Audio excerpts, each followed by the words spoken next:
Hi everyone, Michael from Bullion Now, bullionnow.com.au. So a question we get asked really frequently in the shop is, what does 3 nines, 4 nines, 5 nines, what does it actually mean? What's it identifying?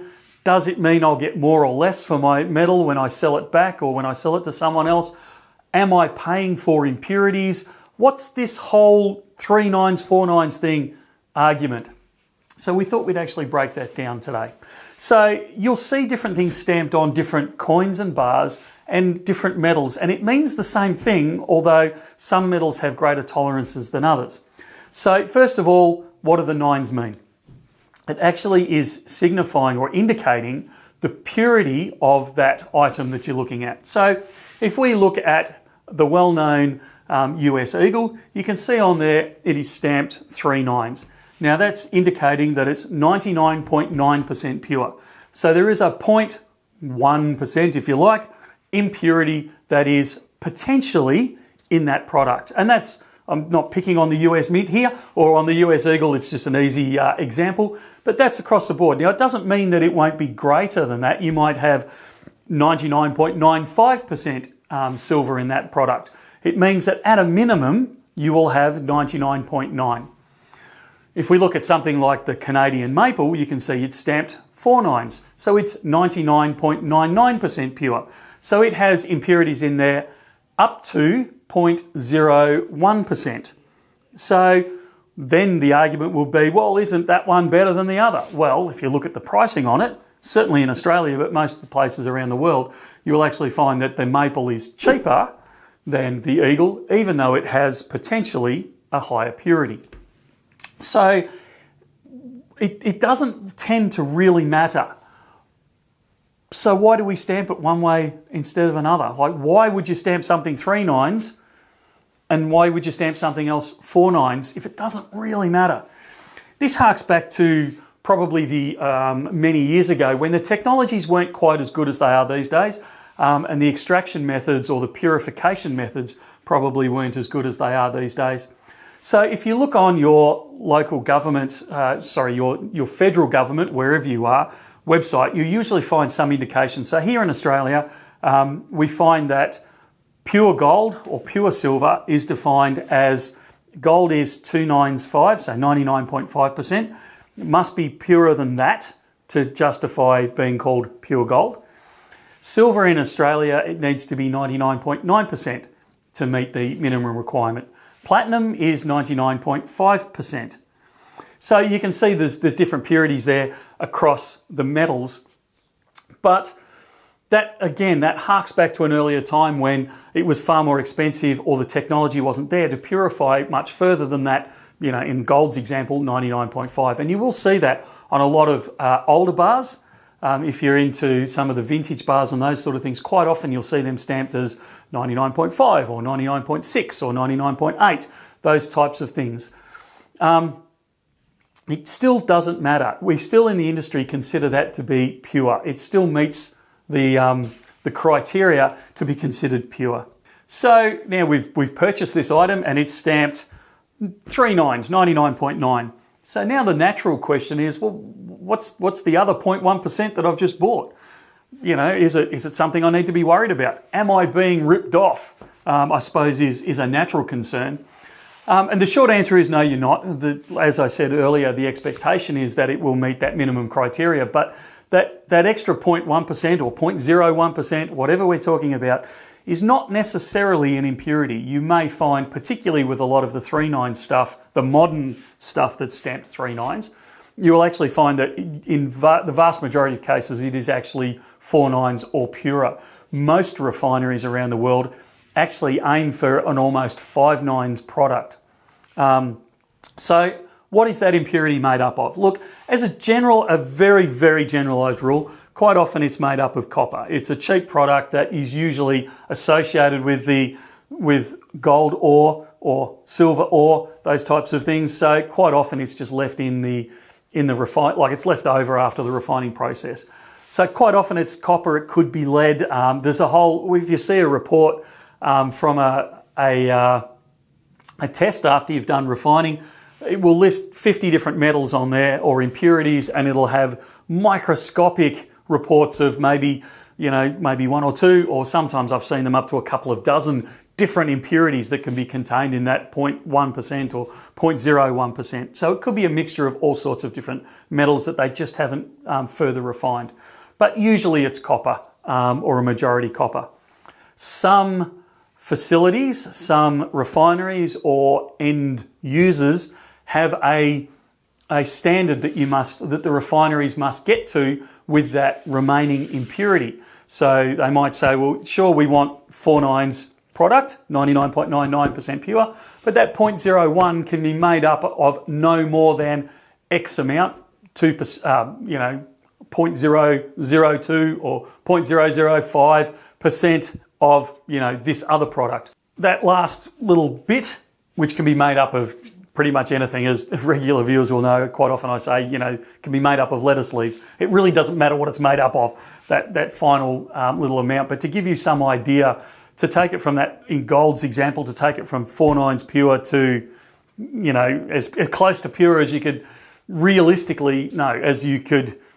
theoretically get, current prices in Australian dollars, it would give you probably an extra $4 more gold. And before everyone gets really excited about, wow, I'm going to get an extra $4 worth of gold, you've got to remember that it's probably going to cost them an extra, $100, $200, $300 per ounce to refine it more, just to get that extra $4 out of it. So the cost of the bar will go up exponentially, because the technology and the work and the process to get it from consistent 4.9's to consistent 5.9's, or heaven forbid 6.9's, it's not just twice as hard or anything like that. It's exponentially harder as you go further down the food chain there. So you're looking at an extra $4 or $5 in Australian dollars at the moment, with a massive increase in cost. Silver would be far worse. You'd be talking even the difference between 3.9's and 4.9's.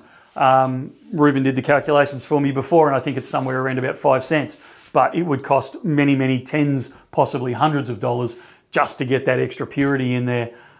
So to make that difference sort of thing. So like if we're really starting to refine it out to those 5.9's and 6.9's and even further. So ultimately in that component of it, I guess what I'm trying to say is don't stress about the difference in there. It's not costing you, it's an industry standard. It's not a problem from that perspective. And we all just acknowledge the fact that there is a certain degree of microscopic impurity in there. Okay, so this leads us to the ultimate question, I suppose, is what am I going to get back for my bar, my coin, whatever it is in there? Look, if you've got a normal bar, a modern coin, those types of things that are stamped at least 3.9's, it should make no difference no matter where you're presenting it. So if you bring in, for example, we'll go back to the example I used at the start. If you brought in a US Eagle that is stamped 3.9's and you brought in a Canadian Maple that's stamped 4.9's, we would pay spot price on both of them, because Bullion Now pays spot on the buyback. If anyone turned around to you, and I can't speak for any other bullion dealer, I can only speak for Bullion Now.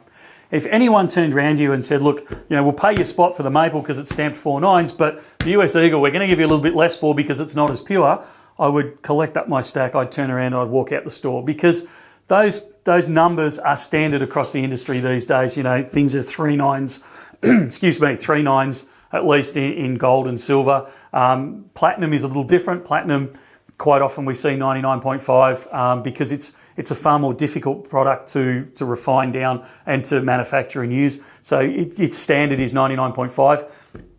But again, if it's that 99.5 for platinum or 3.9's for gold and silver, absolutely you should be getting spot for it. It will not make a difference. Vintage bars, it's a little bit different with vintage bars because, as I said right back at the start, the technologies weren't there back in the day, and the abilities to refine down to that 3.9's plus at an economical rate weren't there. So you will sometimes see bars come through that are stamped, 2.9's 1. It's pretty rare to see that, but you will see it occasionally. 2.9's 5, those sorts of things. You can see them on some vintage bars. So in those sort of circumstances, and I say this hesitantly, a bullion dealer might say, we will give you slightly less, because quite often for more common vintage bars, if they're knocked around a bit, they look terrible. It may be that their only option is to get that re-refined down to a 3.9, at least a 3.9 product, and then remanufactured into a coin or a bar, whatever they're doing with it. So it may be in those rare circumstances that they do offer less if it's below that 3.9s, but that would be the only scenario. And even then I'd stick an asterisk next to that, because particularly we're seeing the start of it in Australia. It's certainly a movement in the US and into Europe now, where we're starting to see that the value in the vintage bars, they're becoming collector items. So even then I would be a little reluctant to let it go for less than spot, but I can see the argument for, look, you know, as a dealer, it's not pure enough. I'm actually going to have to get it refined before I can sell it. Otherwise, in Australia, you're going to incur things like GST if you don't. So that's the rare, but that is the rarity. I don't want to make that seem the commonplace. So someone gets taken advantage of going into a bullion dealer. If it's only that rare example. Every other time, 3.9s, modern bars, modern coins, you should be getting spot for it. And if you're not, come into Bullion Now. Certainly if you're in the neighbourhood. If you're international, it makes it a little harder, but you get where I'm going with this. The other thing that people are a little bit concerned about is the sellability of it. It's not just the price they're going to get, but how sellable is it? If I've got something that's stamped 3.9s, can I still sell it fairly easily? The answer is absolutely yes. Certainly at a bullion dealer, we're very, very keen to always buy those back. We're always looking for more buyback stock. We're always pumping it straight back out there. There's demand amongst the general public to buy buybacks from bullion dealers and things like that. So you shouldn't be worried about, can I sell it, or do I have to only take it to select places? No way, it's fine.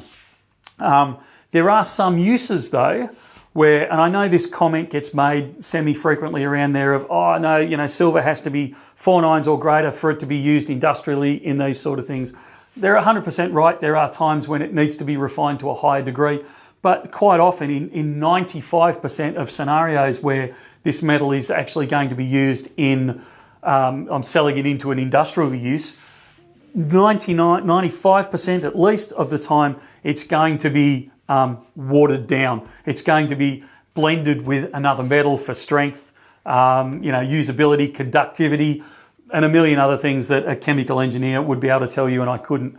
So don't get caught up in this argument of, for solar cells, I need it to be 5.9s, or I'm making this up. I actually don't know what the purity is for a solar cell, but you know where I'm going with this. Don't get caught up in that, because it's unusual, and even within the industry itself, the metal that's normally refined has to be re-refined to a higher level just to meet those standards. So it's honestly, it's not a big deal. Don't worry about it. Just for a bit of fun, and for no other reason, I'm going to tack this on the end, and it'll probably drive Ruben nuts, but you can actually get things that are 5.9s, and we'll put an example up here of one that was actually produced a few years ago. A refinery went into producing these 5.9 coins, and they're fantastic, and they're a quirk. You don't see them very often. But to give you some idea, this refinery went broke really, really rapidly, and wasn't the only reason, but part of the reason was the extra expense of actually taking it through to this 5.9s.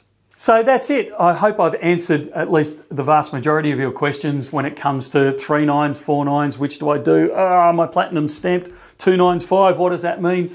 If I haven't covered something and you want us to go in further, just make the comments down below. We actively encourage people to join the comments and the community down below.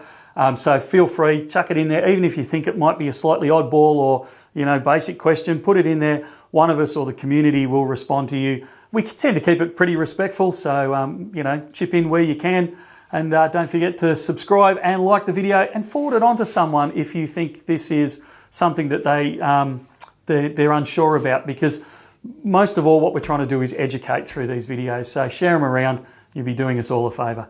Thanks very much, and we will talk to you again very, very soon. See ya.